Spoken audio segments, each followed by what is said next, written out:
Всем привет! В Госдуме предложили отменить временно до 1 января 2024 года таможенные пошлины на ввоз любых автомобилей в Россию. Это ликвидирует дефицит и в непростой экономической ситуации поддержит граждан, которым нужно купить автомобиль.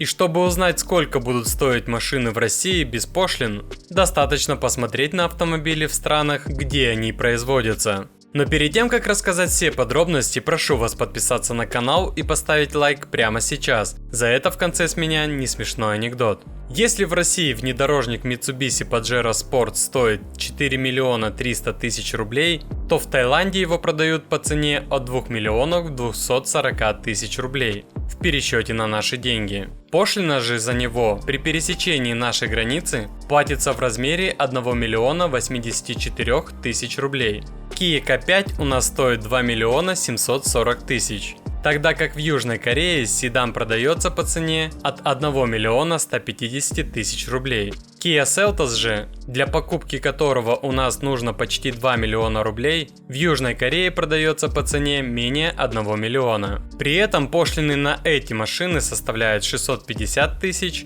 и 452 тысячи рублей соответственно. Мало кто может заплатить в России за Шкоду Октавию 2 миллиона 600 тысяч рублей. А вот в Китае аналог Volkswagen Lavida стоит дешевле миллиона. Пошлина же достигает 467 тысяч рублей.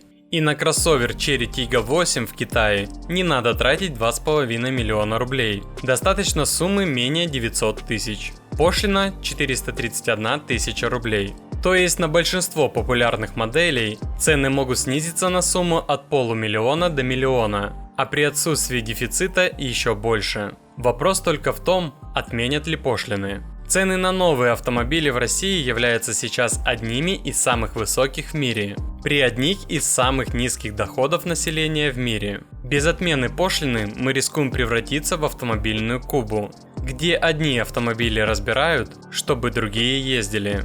Для правительства России вопрос пошлин всегда был болезненным, а их отмена будет выглядеть как отказ от концепции национального производства.